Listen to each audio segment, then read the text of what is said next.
taking on number 4 Cincinnati in the Cotton Bowl. Then you got number 2 Michigan squaring off with number 3 Georgia in the Orange Bowl. We get that December 31st, but we get you right now. Take it away, buddy. What do you got, Kevin? Oh, we'll start with the weird South Dakota State versus Sacramento State. 4th and 1.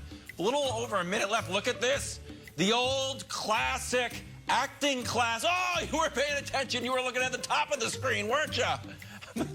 Ends up getting a first down and sealing the game for the Jackrabbits. They advance to play Villanova in the FCS quarterfinals. And finally, the wonderful and an apology from me. Pelicans in Houston. Here's Kenyon Martin Jr. with the monstrous putback. And with that enthusiasm is the same that I'm going to have apologizing to Chris Broussard. Last week, when Kevin Porter Jr. had a faux triple-double that I thought was totally ridiculous, and so did the NBA. That's why they reversed it. Chris Broussard came on this show and said, no, no, no. That is going to lead to a Rockets hot streak. And I laughed on the show. And then when the show was over, I told my family and friends, and they all laughed. Well, on behalf of my family, friends, and myself, we were dead wrong. Rockets beat the Pelicans, have now won 6 in a row, eyeing that play-in game. So, Broussard, I publicly apologize with the monstrous putback enthusiasm as a Kenyon Martin Jr. dunk. Please accept my apology, sir. Apology accepted, Walsh. You know, I hate to say I told you so I won't say I told you so. But teamwork makes the dream work, my man. Remember that. Teamwork makes the dream work. Broussard may hate to say I told you so, but it's literally the reason I wake up in the morning is to say I told you so. Where's my apology for saying the Chiefs season turned around on one throw? They haven't lost since then. You also laughed at that. Don't roll animation. Back to that. I'm waiting for an apology. I'm not speaking this segment until I get it. Outrageous. Ravens Steelers from Pittsburgh. We got to jump to the final big play of the game. You saw it. Ravens down 1, 12 seconds left. John Harbaugh decides to go for 2, go for the win. But Lamar Jackson, well, he'd been just off all day, missing his tight end Mark Andrews for the late game heroics. He's frustrated. Ravens are frustrated. Steelers hold on for the upset win 20-19. After the game, Mike Tomlin asked what we all wondered, if he was surprised the Ravens went for 2. Take a listen. No, it did not. You know, they aggressively play analytics. And so, you know, from that standpoint, they're predictable. Tried to win the game right there. We were pretty much out of corners, you know, at that point in time. So there's an opportunity to try to win the game right there. Just execute. Just execute. We wasn't on the same page right now. So just a little mishap. Did you like that play call? I was cool with it. It was there. Did you like the decision to go for 2? Yeah, I was cool. So I want to win. Wanted to win. Broussard, was the Ravens' decision to go for 2 the right call or the wrong call yesterday? No, Jenna, it was the wrong call, okay? And look, I get it that John Harbaugh made a great play call, and if Lamar Jackson makes a good pass, they win that game, and Harbaugh is the gunslinging genius, all right? But the bottom line, Nick, is this was analytics gone wild, okay? Go for the sure thing. I get that Pittsburgh was rolling. They had scored 17 points in the 4th quarter, okay. But for the first 3 quarters of the game, the Ravens had shut that offense down entirely. And I'm sorry, Big Ben had a nice little rally, but I'm not really that confident in Big Ben in overtime if I'm the Steelers.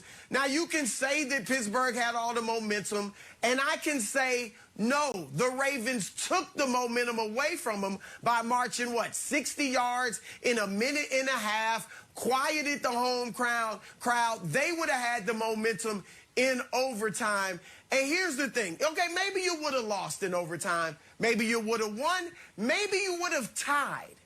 But a tie is better than a loss, especially in the crowded AFC, where if they had tied, Nick, they would still be the #1 seed. And now they're not. So he made the wrong decision. This is not a second guess. Go for the sure thing. analytics toss them aside in this case. Hold on.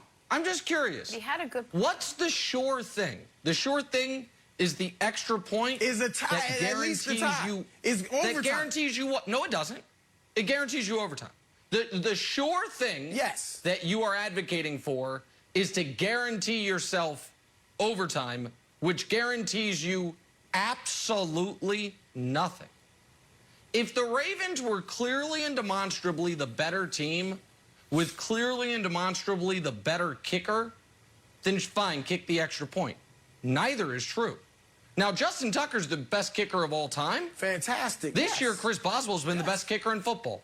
Chris Boswell is 24 of 25, is 7 of 7 from 50 yards, has been the best kicker in the NFL this year. Tucker's been the second best. You want to give Tucker bonus because he hit the 66-yarder? Fine. It's a push at kicker. It is, by definition, a push at the coin flip. You're 50-50 to win it. So, at best, you are in my opinion, given how this game was being played, a 50-50 proposition to win in overtime. Because Big Ben was a totally different guy in the fourth quarter, the final 3 drives of the game. We can show you the numbers. Big Ben, the first 3 quarters, essentially, was awful. Big Ben, the final 3 drives, was perfect. And Lamar was awful yesterday. So I don't, even without the injuries to the cornerbacks, I don't know that in that moment you have reason to trust Baltimore's offense over Pittsburgh's defense, even if you win the coin toss. When T.J. Watt, who affected that play, and now has 16 sacks and 16 TFLs in 10 games this year, wrecked your entire game. But my biggest issue with Monday morning quarterbacking the 2-point conversion attempt, or even if Broussard in the moment thought they shouldn't do it, Wildes, is this. This is who the Ravens are. I was here for when they beat the Chiefs. You remember that? 4th and 1, 1-point game, minute 10 left on their side of the field. They went for it, and none of us criticized them. That's Same right. thing. We can win the game with 1 play. If we don't get it, we will lose. We will trust our ability to win it with the 1 play. None of us criticized them for that. So if we're criticizing them for this, Wildes, then it's just results-oriented. Then it's just, it didn't work, so it's wrong. When it works, it's right. This is who they are. So I like that identity-building sort of aspect of the Ravens and going for it, but that wasn't necessarily Harbaugh's opinion on it. He was like, we don't trust our defense because we're out of cornerbacks. Right. So I thought that was weird. And here's the other thing, Nick. I want to push back on you and the kickers. I don't know if you're allowed to have binoculars on the sidelines, but if I was Jim Harbaugh, I would ask to have the coordinators bring some down. And I would have put up my binoculars and I would have looked over at the sideline at Boswell. I'm like, Boswell, what are you up to? Because as much as you said he was the best kicker in the league, he shanked that extra point into the stands, and the kickoff he hit out of bounds, which delivered the Ravens on that drive. So as good as he was, I would look at him, I was like, you know what? He's had a shaky game. He did hit a 53-yarder, but I would say he has a shaky game. And if it was a 50-50 call, Nick, I would have tilted like, you know what? I don't think Boswell's going to come through, and I always think Justin Tucker's going to come through. Maybe that's just gut. I believe in Justin Tucker. But I thought Boswell had a funky game, so I wouldn't have gone for it. He did. Go ahead, Jenna. But is there something to the fact that it was the right play call? Like, had Lamar hit Andrews, it would have been a touchdown. I mean, they called the right play. They made the right decision in their opinion. They had the play right there. He just missed the throw, it felt like. So maybe there's something to the fact that they did make the right call and they just didn't execute it. Well, I mean, the play call was great. The reason it wasn't successful is the same reason Broussard, even if the Ravens win the coin flip. I am not confident they're winning that game because Lamar has been not just bad yesterday. Lamar's been bad for about a month and a half now. Well, that's true. He just hasn't been good. He hasn't been accurate. And so I had no faith whatsoever that the Ravens were going to win that game in overtime. Could they have? Of course. And could the Steelers have self-destructed? Absolutely. But if the Steelers won the coin flip with the way they were moving the ball in the fourth quarter and with what Harbaugh said about the injuries the Ravens had in the secondary, I'm very confident the Steelers